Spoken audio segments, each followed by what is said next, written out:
Good morning and welcome to Bangkok Post Morning Focus. This is Voronai Unishaka.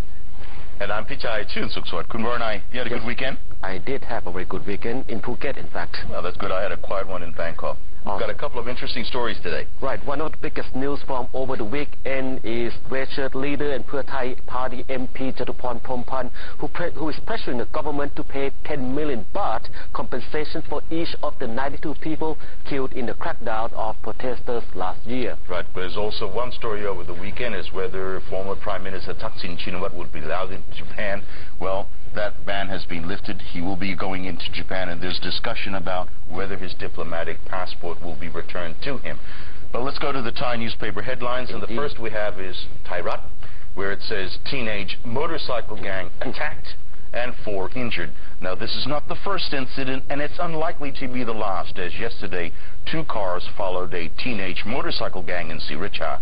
They opened fire on the gang and seriously injuring 4 of the youths. Now, police believe the culprits are basically fed up by this gang of about 30 teenagers, which every night roar their motorcycles, making a lot of noise. Vigilante justice. Now, moving over to Matichon newspaper, the headline says stray dog agents revealed it. Now, a controversy erupted during the weekend after a police checkpoint arrested a group of men trying to smuggle about 2,000 stray dogs out of Thailand to sell in Vietnam. Now, 700 of these dogs died in captivity. These dogs are served as delicious meal in Vietnam. And according to Matichon newspaper, local politicians in Nakhon Phanom, government officials, including teachers, are involved with these dog smugglers. Authorities admitted that it's very difficult to put a stop to such practices because the profit far outweighs the penalty, and these agents simply do not worry whether or not they get caught. Right. For the main stories today, however, the Pheu Thai government is now facing increasing pressure from the Red Shirts, who are urging that Prime Minister Yingluck Shinawatra pay 10 million baht per family of the 92 people killed during the May crackdown last year. Now, the petition was made by Pheu List MP and Red Shirt leader Jatuporn Phompan, who said the government should comply if it wants to create reconciliation in the country. Now, Kun Jatuporn told the Bangkok Post yesterday that the Prime Minister had accepted the proposal and promised to work out details of the compensation scheme. He said the compensation was not huge compared with the 6 billion baht budget spent by the previous government, which paid for soldiers and police during the protest last year. Kun Jatuporn also said that the 10 million baht proposal had been floated a long time before Pheu Thai won the election, and that key figures in the ruling party agreed to press ahead if the party become the government. Kun Jatuporn said, and this is a quote, "I am not pressuring on my party, but the government will surely feel the pressure if they refuse to pay." Yeah, we've got some reactions from this proposal. The United Front for Democracy Against Dictatorship chairwoman Thida Thaworn said the compensation would set a precedent for future governments that they would have no right to use violence against the people.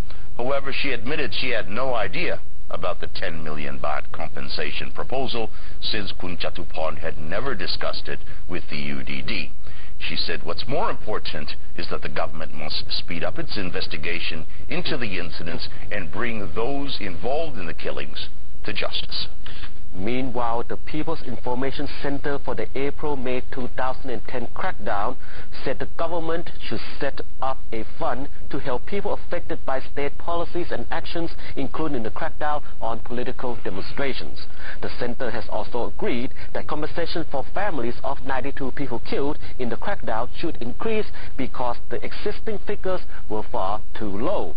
The official government paid 400,000 baht compensation for those killed in last year's political unrest, 200,000 baht for those who become handicapped, and between 20,000 and 100,000 baht for those injured from the crackdown. Right, Kun Voronai, some of the relatives actually told the media that the money, the 10 million baht, would help heal the wounds, but basically what they wanted was justice to be done. And some of the relatives actually said they didn't believe that the government would follow through with this proposal. We also got some other movement from other red shirt leaders.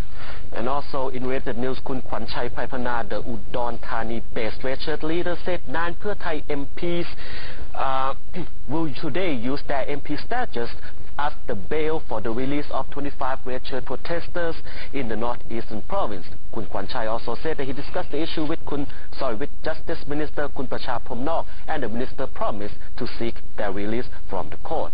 Now over to Japan. Right, that's right. And the interesting news over the weekend is a meeting between the Foreign Minister Surapongto Wichapchaikun and the Japanese ambassador. And this week the Japanese government has lifted the ban allowing Kun Thaksin a special permit to enter Japan. And the Foreign Minister, of course, expressed his gratitude to Japan following the allowing Kun Thaksin to visit the country, and he said the decision to issue a visa for the former premier is purely the discretion of Japanese authorities. Thai authorities had nothing to do with it at all. Right. The foreign minister played down concerns that Kun Thaksin would be returned his red passport, his diplomatic passport. He insisted, however, that this issue, the foreign minister would follow the rules and regulations on the matter. He also said that returning the diplomatic passport really wasn't a priority. The priority is to maintain good relations with neighbors, Kun Waranai. And Prime Minister Yingluck yesterday dismissed reports that Kun Thaksin has offered to work as an envoy for trade negotiations with foreign countries. According to reports, Kun Thaksin has promised to make 1 trillion baht for the country within 4 years. The Prime Minister said she had never discussed this with Kun Thaksin, who she said was already very busy with his own businesses. On the return of a diplomatic passport to Kun Thaksin, the Prime Minister insists personally that she has no policy to do so, but would leave it to the Foreign Ministry to consider this matter for the benefit of everyone. And we shall be back after the break to talk about the transfer of government officials after the break.